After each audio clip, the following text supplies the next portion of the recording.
বাসর ঘরে ঢুকে দেখি বউ আমার মোবাইলে কার সাথে যেন কথা বলছে। আমাকে দেখে অবাক হয়ে হাত থেকে মোবাইলটা ফেলে দিয়েছে। মোবাইলের স্ক্রিনে ইমরান নামটা বেশি আছে। আমি একবার মোবাইলের দিকে আরেকবার তাসফিয়ার দিকে তাকিয়ে আছি। তাসফিয়া মাথা নিচু করে রাখছে। আমি মোবাইলটা হাতে নিয়ে তাসফিয়ার হাতে দিলাম আর বললাম, ইমরান তোমার কি হই? তাসফিয়া উত্তর দিল, আমার খালাতো ভাই। তখনই তাসফিয়াকে জোরে একটা ধমক দিয়ে বলছি, প্রথম রাতে মিথ্যা দিয়ে শুরু করছো, আর বাকি জীবনটা তাহলে কি করে কাটাবে? তাসফিয়া তুতলিয়ে বলল, কি মিথ্যা বলছি? যেটা সত্যি আমি সেটা বলছি।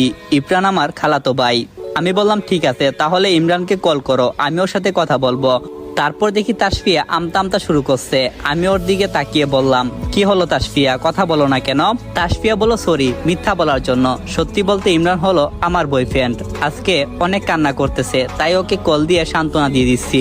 আমি বললাম, তার মানে ইমরানকে অনেক ভালোবাসতে? তাসফিয়া বলল, হ্যাঁ। আমি বললাম, তাহলে আমাকে বিয়ে করছো কেন? তাসফিয়া বলল, সত্যি বলবো? আমি বললাম, হ্যাঁ বলো। তাসফিয়া বলল, ইমরান এখনো লেখাপড়া করে, আর আমাদের পরিবার আমাদের সম্পর্কটা মেনে নিতে চায় না। আর এদিকে আব্বু আম্মু বিয়ে দেওয়ার জন্য পাগল হয়ে উঠছে। আমি বললাম, কেন? তাসফিয়া বলল, কারণ আমার ছোট দুইটা বোন আছে, ওদেরও তো বিয়ে দিতে হবে, তাই বাধ্য হয়ে আপনাকে বিয়ে করছি। আমি বললাম, বুঝতে পারছি। আসলে আমাদের সমাজে ছেলে লেখাপড়া করলে বা বেকার থাকলে তাদের কাছে কারো মেয়েই বিয়ে দিতে চায় না। আমি বললাম, তাসফিয়া একটা সত্যি কথা বলবে? তাসফিয়া বলল, হ্যাঁ বলেন, কি সত্যি আপনি জানতে চান? আমি বললাম, তুমি কি কখনো আমাকে স্বামী হিসেবে মেনে নিতে পারবে? আর কতদিন লাগবে? তাসফিয়া কিছুক্ষণ চুপ থেকে বলল, জানি না, তবে ইমরান আমার হৃদয় জুড়ে সারা জীবন থাকবে। আমি বললাম, ধন্যবাদ সত্যিটা বলার জন্য। আচ্ছা, আমি যদি তোমাকে ডিভোর্স দিই তাহলে কি তুমি ইমরানকে মেনে নেবে? তাসফিয়া বলল, শিওর দিতে পারছি না, তবে ইমরানকে অনেক লাভ করি।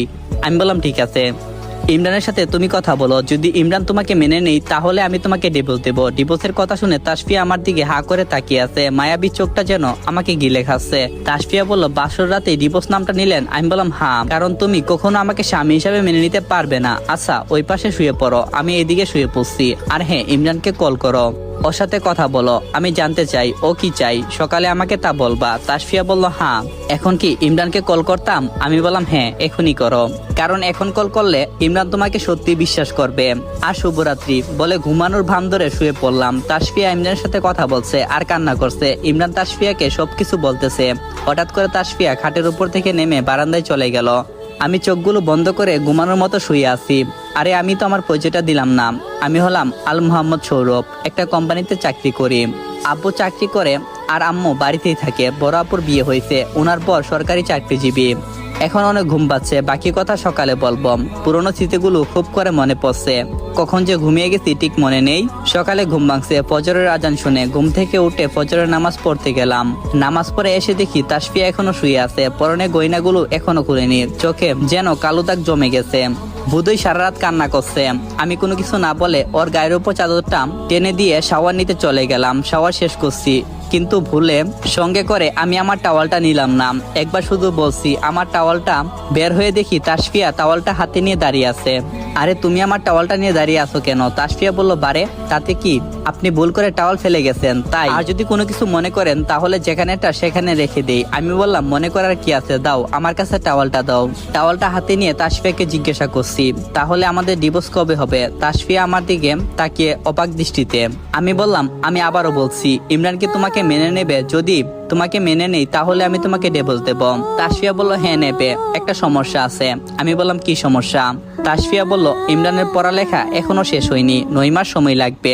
এই 9 মাস আপনার কাছে থাকতে বলছে। আমি বললাম, তার কি করার, আর আমারও তো জীবন আছে, আমার আবার কাউকে বিয়ে করতে হবে। তাসফিয়া বলল, ঠিক আছে বিয়ে করেন, আপনি বিয়ে করলে আমি বাড়ি ছেড়ে চলে যাব।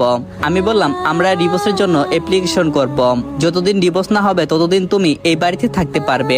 রাজি থাকলে আমি তোমাকে ইমরানের কাছে যেতে দেব, আর যদি রাজি না হও তাহলে কি আমার সাথেই সংসার করতে হবে। তাসফিয়া বলল, ঠিক আছে, আপনাকে ডিভোর্স দিয়ে আমি ইমরানের কাছে চলে যাব। কথাটা বলে তাসফিয়া চলে যাচ্ছে। ঠিক তখনই শাড়িটা পা লেগে পড়ে যাচ্ছে। আমি তাসফিয়াকে ধরে রেখেছি। তাসফিয়া তখনই একটা ধমকে সুরে বলল, আমাকে ধরছেন কেন? তখনই তাসফিয়াকে ছেড়ে দিয়েছি, আর তাসফিয়া টাস করে নিচে পড়ে গেছে। আর একটা জোরে চিৎকার দিয়ে বলে, আসসালামু আলাইকুম এভরিওয়ান। তো পার্ট 1 এখানেই সমাপ্ত করলাম, পরবর্তী পার্টের জন্য অপেক্ষায় থাকবেন।